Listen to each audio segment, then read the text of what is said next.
Everything around us is showing us who we are all the time. For example, I was living with this person and he was not cleaning certain things, and the fact that he wasn't doing it was really bringing a lot of anger in me. And I mean, the simple way to look at it is like, yeah, kitchen should be clean. That's obvious. Like, you should just clean it. But the fact that it triggers you, I mean, it's a different thing when it's just like, this is what I believe, let's talk about it, let's talk about what we can agree on. Like, if it doesn't affect you, then there's not something else. But when it makes you angry, then you know that something else is being shown to you. There was one day a breathwork session, and we went. I don't know if you guys have ever tried breathwork, but I very much recommend that practice because it sort of opens your subconscious. You can see and understand deeper things about yourself and your shadow, and at the same time you're feeling them. Anyway, I was feeling this block in my heart through the breath work, noticing it. I realized there was a lot of sadness, and I felt through that.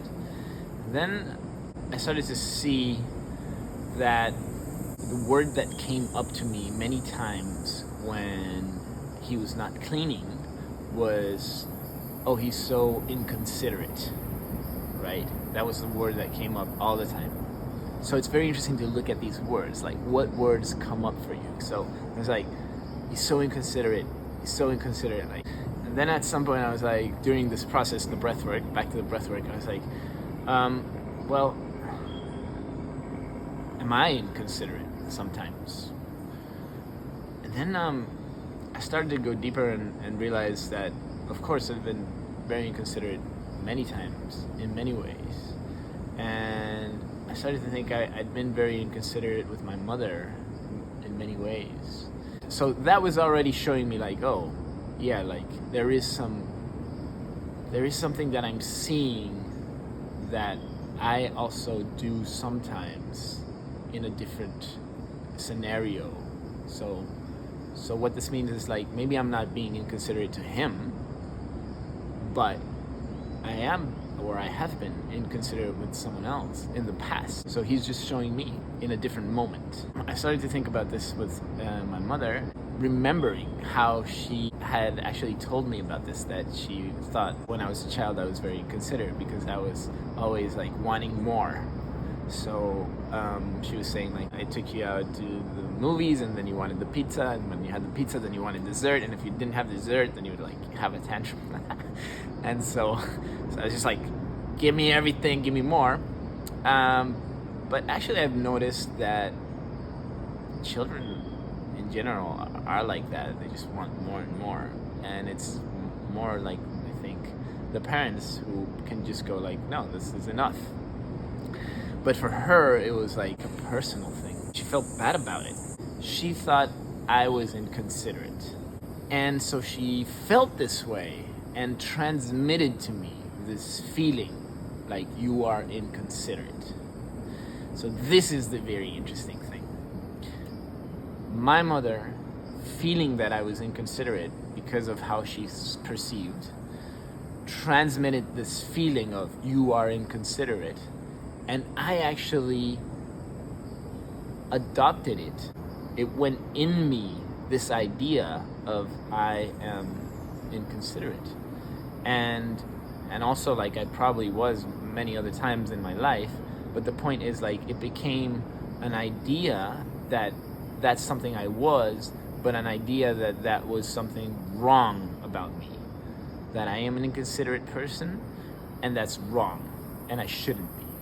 So it becomes like a hidden thing inside me, and then it maybe manifests sometimes, but I don't see it because I don't want to see that about me because it's wrong.